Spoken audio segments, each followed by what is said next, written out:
56 years ago, Russia, the northern Ural Mountains.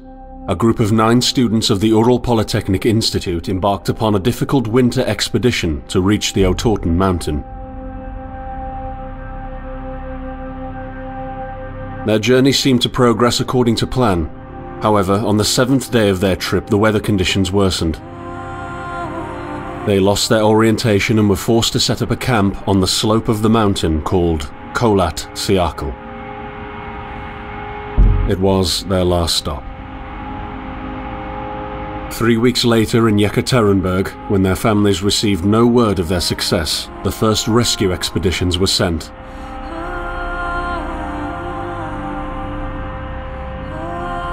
On February 25, 1959, an abandoned encampment was found. The tent was torn down and covered with snow, with all the group's belongings left inside. Further examination revealed it was cut from inside out. The surrounding footprints indicated the crew had fled the tent. They were barefooted. This suggests a frantic escape, characteristic of people scared out of their wits. 2 sets of prints led to a forested area down the slope. The rescue team found an improvised fireplace and 2 bodies. They were lying in but their underwear, with cuts and scratches to their limbs, suggesting they had tried to climb the tree in panic. What could terrify them so much? The next 3 bodies were found scattered a few hundred meters from the first discovery. One of them had suffered a fractured skull, this despite no evidence of a struggle. It took the spring thaw 2 months later to enable the rescue team to find the rest of the victims. The last 4 skiers were found buried in a thick layer of ice and snow. Their autopsies led to even more bizarre findings. All of the bodies had severe internal injuries caused by an undetermined force, similar to that of a serious car accident. No external damage nor bruises were visible, besides a tongue ripped from one victim's mouth and a strange orange skin color. Much speculation arose from these puzzling events. Such theories included attack from the local tribesmen, from an avalanche, or animals. Each theory, however, only served to create more questions. The truth behind this tragic course of events remains unexplained to this day. What really happened? Maybe the answer still waits to be discovered, deep under the snow.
coming to me.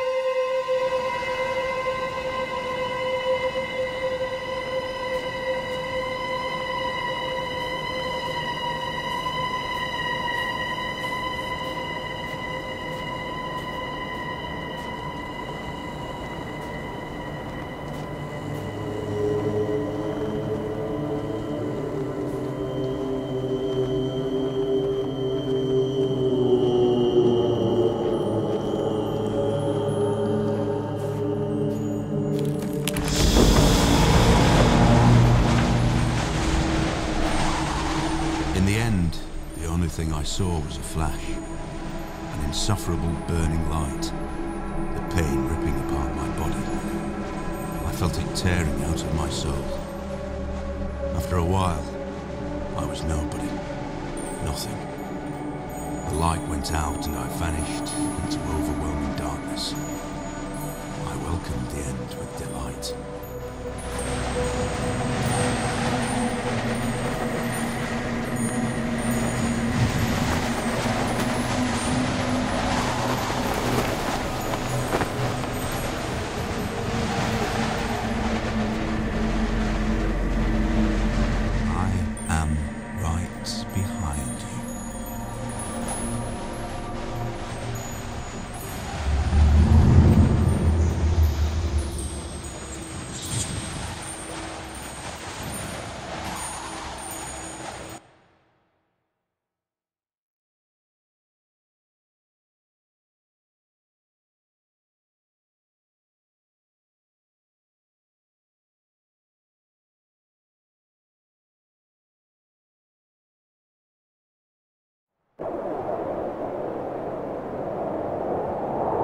Have you ever tried to hold on to your humanity when others convince you of being no more than a subject, an object, which they can bend to their will? When they told you that you were a monster that deserved punishment, when you could really not remember your sins, when they took away your loved ones, leaving you to rot in the dark. The problem is that in their darkness, you have never been alone.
I set out the moment I heard about the incident.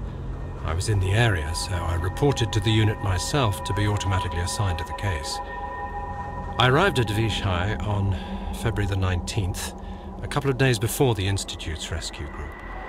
While waiting for them, I started asking around to see if anyone from among the locals knew anything about the incident. One of them said he had a hunting cabin in the search region and knew the area very well. I decided to use him as a guide. When the rescue team had finally arrived, I explained to them what the unit's role was in this mission and that all discoveries or observations should be brought to my attention before anyone else's. We established priorities, checked the equipment, and set off right away. It was not until February the 26th we found the tent that I believe belonged to the students.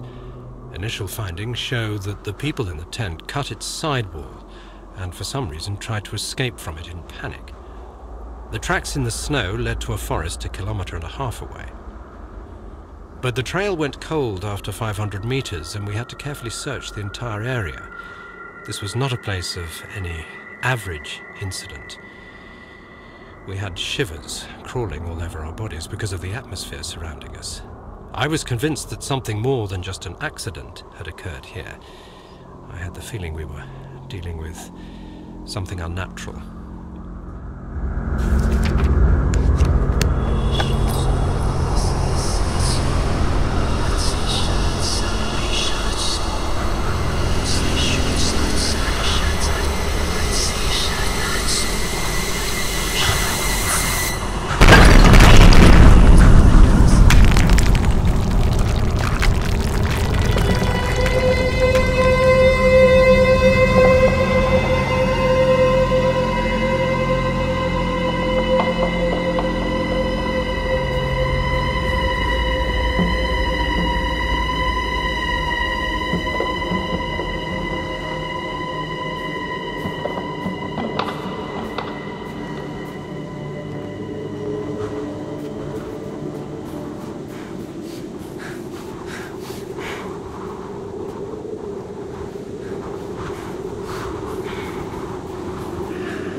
Bottom